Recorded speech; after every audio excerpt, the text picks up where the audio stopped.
সংসারে কোনো বস্তু হোক বা ব্যক্তি হোক, তার একার গুরুত্ব কিন্তু খুব বেশি নয়। একটা উদাহরণ হিসেবে বৃষ্টির ফোঁটাকে ভেবে দেখুন। যদি একটি বৃষ্টির ফোঁটা হয় তাহলে তার খুব বেশি গুরুত্ব থাকে না, কিন্তু যখন সহস্র বৃষ্টির ফোঁটা মেঘের মধ্যে দিয়ে ঝরে পড়ে তখন সেটা বর্ষার রূপ ধারণ করে। সেই বর্ষা যা এই প্রকৃতিকে শান্ত করে। সেইভাবেই পাথরের ছোট টুকরো, তার খুব বেশি গুরুত্ব থাকে না, কিন্তু যখন অসংখ্য পাথরের টুকরো একত্রিত হয় তখন তা পর্বতের আকার ধারণ করে। সেইভাবেই কিছু মানুষ যখন একত্রিত হন তখন তৈরি হয় পরিবার, কিছু পরিবার যখন একত্রিত হয় তখন তৈরি হয় সমাজ, যখন অনেক সংখ্যক সমাজ একত্রিত হয় তখন তৈরি হয় রাজ্য। এবার এই রাজ্যের সবথেকে গুরুত্বপূর্ণ ব্যক্তি হতে পারেন রাজা, কিন্তু তাও সেই রাজা একা কিছু করতে পারেন না। যুদ্ধ লড়ার সময় তারও নিজের সৈন্যদলকে প্রয়োজন পড়ে। কিন্তু এই সংসারে এমন একজন ব্যক্তি আছেন যিনি একাই সব কাজ করতে থাকেন, এবং সেই ব্যক্তি হলেন মা। আমাদের জীবনে একজন পিতার ভূমিকা কিন্তু নিঃসন্দেহে অমূল্য, কিন্তু আমাদের সকলের জীবনে যে ভূমিকা একজন মায়ের তা অন্য কারোর থাকে না। একজন মা একাই সন্তানকে বড় করতে পারেন, সংস্কারী করে তুলতে পারেন, তার জন্য পরিশ্রম করেন। আর এত কিছু কাজ করার পরেও তার কাজের জন্য তিনি প্রশংসা অবশ্য পান না। উল্টে যদি সেই সন্তান অনুচিত পথে চালিত হয়, অনুচিত কর্ম করে, তখন সেই মাকেই অপবাদের পাত্র হয়ে উঠতে হয়। আমাদের জীবনে মায়ের যোগদান কতটা সেটা বুঝুন। আপনাকে বড় করে তোলার জন্য উনি কতটা পরিশ্রম করেছেন সেটা বুঝুন। আজ থেকে, এখন থেকে, এই মুহূর্ত থেকে মাকে সম্মান করতে শিখুন। যখন সময় পাবেন, যখন সুযোগ হবে, তখন তার প্রশংসা করুন, ওনারও ভালো লাগবে। আর মায়ের এই মমতার জন্য, তার এই ভূমিকার জন্য আসুন সবাই মিলে আমরা তাকে প্রণাম করি, আর সকলে মিলে ভালোবেসে বলি রাধা রাধা। মানুষ তার জীবনে দুই ধরনের পরিস্থিতিকে খুব ভয় পায়। এক, কোনো কারণবশত কারোর সামনে নত হওয়া। দুই, কোনো কারণে নিজের চরিত্র থেকে, নিজের মূল্যবোধ থেকে বিচ্যুত হওয়া। এবার কেন হয় এরকম যে কথায় কথায় কারোর সামনে নত হতে হয়? কেন বারংবার নিজের চরিত্র থেকে চ্যুত হতে হয়? এরকম কেন হয়? এটা তখনই হয় যখন আমাদের শিক্ষা এবং মূল্যবোধের অভাব থাকে।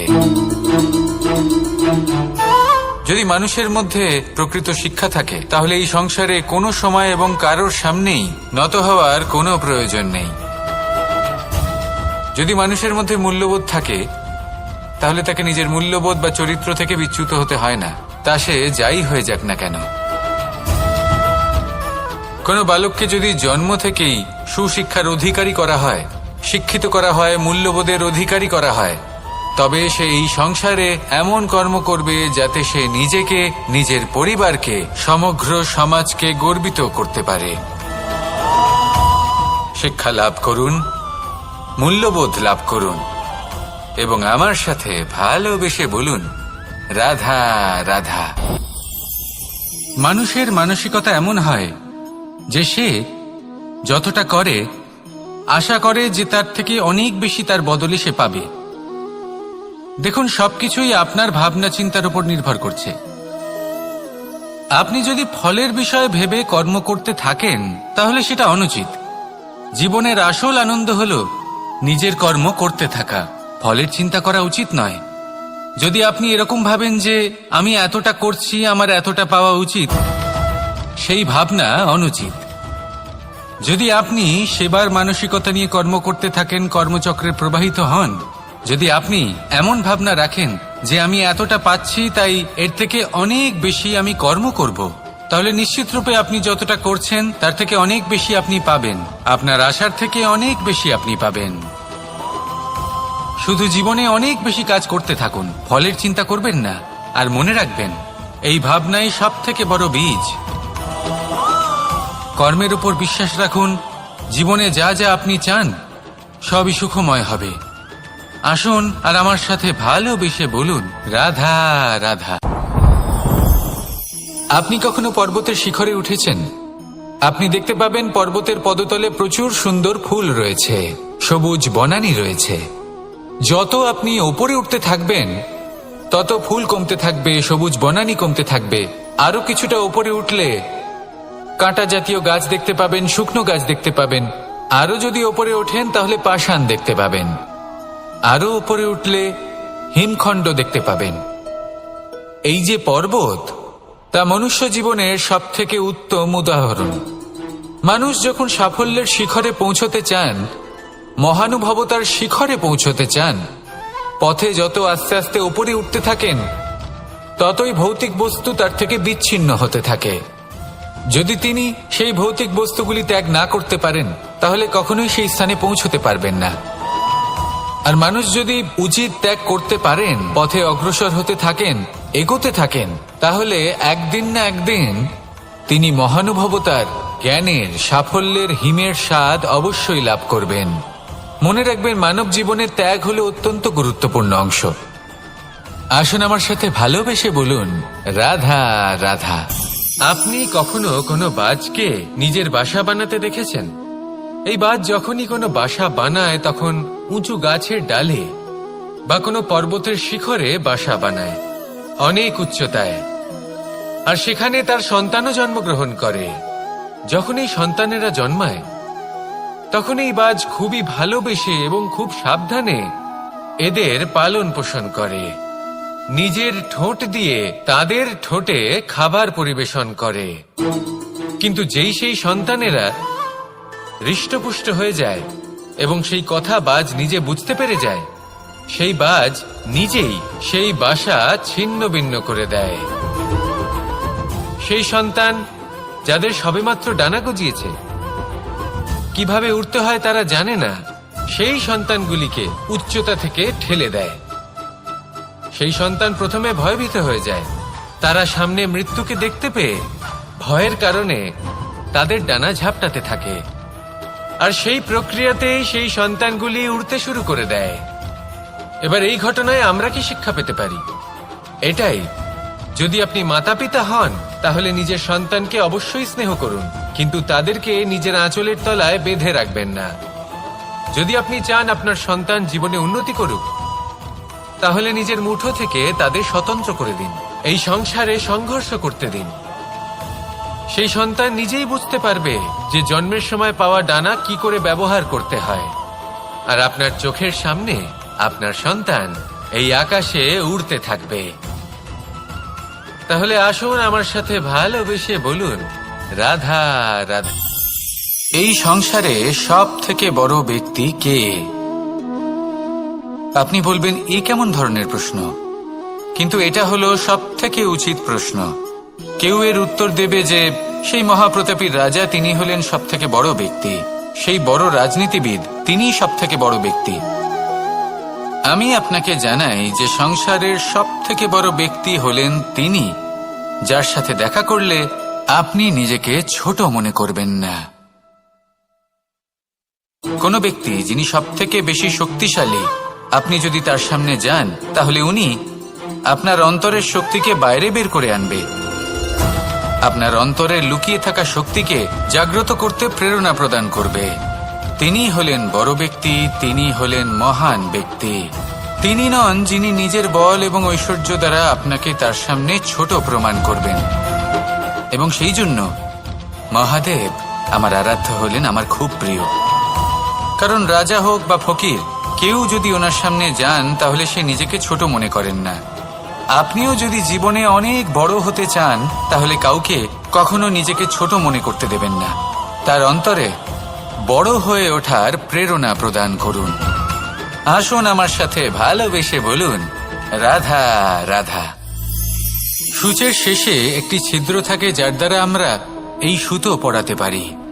আর তারপর সূচের সাহায্যে এই সুতো দিয়ে বস্ত্র সেলাই করা যায়। কিন্তু যদি সুতোটা সোজা করে ধরা না হয় তাহলে সূচে কখনো এই সুতো পরানোই সম্ভব নয়। যদি এতে কোনো গিঁট পড়ে তখন তা কখনোই এই ছিদ্র দ্বারা প্রবেশ করা সম্ভব নয়। ঠিক এইভাবেই যদি আপনি কারোর জীবনে প্রবেশ করতে চান, কারোর অন্তরে প্রবেশ করতে চান, তাহলে আপনাকেও সহজ থাকতে হবে। এতে কোনো গিঁট থাকলে চলবে না, অর্থাৎ মনে যাতে কোনো মালিন্য না থাকে, যেন কোনো কুচিন্তা না থাকে। যদি এসব থাকে তাহলে আপনি কখনো কারোর জীবনে প্রবেশ করতে পারবেন না। আর যদি কোনোভাবে আপনি প্রবেশ করেও যান তাহলে তার মনে ঘর করতে পারবেন না। নিজেকে এই সুতোর মতন করে তুলুন, সহজ। মনে যেন কোনো কুচিন্তা না থাকে, সবার প্রতি যেন সদ্ভাবনা থাকে, শুভ চিন্তা থাকে। এমনটা করতে থাকুন। এমন একটা দিন আসবে যেদিন এই সমস্ত সংসারের ব্যক্তির মনে আপনি বাস করবেন, আর তখন এই মন প্রসন্ন হয়ে বলবে, রাধা রাধা। কথায় আছে যে এমন কোনো অক্ষর নেই যার দ্বারা কোনো মন্ত্র হয় না, এমন কোনো বনস্পতি নেই যা নিজেই একটা ঔষধি নয়, পৃথিবীর এমন কোনো ব্যক্তি নেই যার মধ্যে কোনো যোগ্যতা থাকে না। শুধু প্রয়োজন হলো যে ব্যক্তিকে আমরা খুঁজে চলেছি তাকে সঠিকভাবে চিনে নেওয়া। যদি তার যোগ্যতা, তার বিশেষত্ব আমরা বুঝতেই না পারি তাহলে আর লাভ কি রইল? এই সংসারে এমন অনেক ব্যক্তি রয়েছেন যারা ছোট ছোট অসফলতার কারণে আপনাকে এটা বলে দেবে যে আপনি কোনো কাজের নন, আপনি হলেন মূর্খ, আপনি কিছুই করতে পারবেন না। এইসব কথায় কখনোই বিশ্বাস করবেন না, কারণ আপনি এবং প্রত্যেকটি জীব এই পরমাত্মা এবং এই প্রকৃতির সৃষ্টি, যা অত্যন্ত বিশেষ। যদি আপনাকে উদাহরণ দিই তাহলে একদিকে আছে তরোয়াল, একটা বড় লম্বা তরোয়াল, যার দ্বারা যুদ্ধ করা যায়, জয়লাভ করা যায়। আর অন্যদিকে রয়েছে একটা ছোট্ট সূচ, কিন্তু যে কাজ একটা ছোট্ট সূচ করতে পারে তা একটা তরোয়াল দ্বারা সম্ভব নয়। এর অর্থ হলো এটাই যে প্রত্যেকটা রচনা অত্যন্ত অমূল্য এবং অত্যন্ত বিশেষ হয়। তাহলে বিশ্বাস রাখুন যে আপনি অত্যন্ত বিশেষ একজন, আর প্রেমের সাথে বলুন, রাধা রাধা। এটা হলো ধান গাছ। এর থেকে যে চাল উৎপন্ন হয় তা মানুষ গ্রহণ করেন। আর এটা কি? এ হলো জংলি ঘাস। একবার ভেবে দেখুন, যদি এই জংলি ঘাস ধান গাছের আশেপাশে থাকে তাহলে কি হবে? ধান উৎপন্ন হতে পারবে? তা উৎকৃষ্ট হতে পারবে? আমরা কি তা গ্রহণ করতে পারবো? কখনোই নয়। এই জংলি ঘাস ধানকে নষ্ট করে দেবে, কিন্তু নিজে জীবিত থাকবে। এটাই হলো আজকের শিক্ষা। এই সংসারে যদি আপনি নীতির পথে চলতে চান, উচিত কর্ম করতে চান, সংসারকে সেবা করতে চান, তাহলে জংলি ঘাসের মতো ব্যক্তিদের থেকে সবসময় দূরে থাকতে হবে। সেই ব্যক্তি যারা দুর্নীতি এবং মিথ্যা দ্বারা পরিপূর্ণ, যাদের ব্যবহার অশুভ, যাদের অনেক অশুভ গুণ রয়েছে, তারা সঠিক নয়। সেই সকল ব্যক্তি যাদের চরিত্র অত্যন্ত দুষ্ট হয়, তারা হয় শুভ চরিত্রের ব্যক্তিকে একদম নষ্ট করে দেয়, নয় নিজের মতো বানিয়ে তোলে। তাই যদি আপনি নীতির পথে চলতে চান, এই সংসারের জন্য শুভ কর্ম করতে চান, তাহলে সেই সঙ্গ লাভ করুন যে সঙ্গ জ্ঞানে পরিপূর্ণ, যাদের মধ্যে অনেক গুণ আছে, যাদের থেকে প্রতিদিন কিছু শিখতে পারবেন। এমন ব্যক্তির সাথে জীবন অতিবাহিত করুন। দুরাচারীদের থেকে দূরে থাকুন। তবেই এই মন প্রসন্ন হয়ে বলবে, রাধা রাধা। এই সংসারে আমরা প্রকাশ কোথা থেকে পাই? এর উত্তর বড়ই সরল। ভোরে যখন সূর্যোদয় হয় তখন প্রকাশের কিরণ আমাদের ঘরে এসে পৌঁছয়। এইভাবেই আমরা প্রকাশ লাভ করি। এবার এই প্রকাশের আলোতেই আমরা সারাদিনের কাজ সম্পন্ন করি। সন্ধে হয়ে যায়, সূর্যাস্তও হয়ে যায়, আর আমাদের ঘর যাতে অন্ধকার না হয় তার জন্য আমরা একটা প্রদীপ প্রজ্বলিত করি। এটাই ঘটে আমাদের জীবনেও। এবার প্রবাহমান আয়ুর সাথে আমরা আমাদের অন্তরে যদি একটা প্রদীপ প্রজ্বলিত করে নিই, তাহলে বিষয়টাই অন্যরকম হবে। এবার আপনি বলবেন, কোন প্রকাশের কথা বলছি যে আমাদের অন্তরে জাগ্রত করা সম্ভব? আমাদের আত্মার মাঝে প্রেমের প্রকাশ জাগ্রত করার কথা বলছি, কারণ আমাদের এই জীবন এও হলো দিনের আলোর মতো। আজ প্রকাশ আছে, কিন্তু কোনোদিন অবশ্যই অস্ত হবে। কিন্তু অস্ত হবার আগে যদি আমরা আমাদের আত্মার মাঝে প্রেমের এই প্রকাশ উজ্জ্বলিত করে নিই, তাহলে আমাদের সন্ধ্যাকালও আমরা আনন্দে এবং প্রেমে যাপন করব। তাহলে আসুন আর আমার সাথে ভালোবেসে বলুন, রাধা রাধা। পঞ্চতত্ত্বের মধ্যে দ্বিতীয় তত্ত্ব হল ধরণী, ভূমি, যাকে আমরা ধরণী মাতা বলি। এই ধরণী ধৈর্য ধারণ করে, আর এর ওপরেই আমাদের সমগ্র সংসার নির্ভরশীল। কারণ এই ভূমি সহ্য ক্ষমতা রাখে, এর সহ্য ক্ষমতা হল অপরিসীম। সন্তান যতই আঘাত প্রদান করুক না কেন, প্রেম পূর্বক সহ্য করে, আর তার বদলে অমূল্য রত্ন প্রদান করে। সন্তান যদি হাল চালায়, তাহলে তার বদলে তাকে অন্ন প্রদান করে। এটাই হলো ধরণী। এবার এর থেকে আমরা কি শিক্ষা পেতে পারি?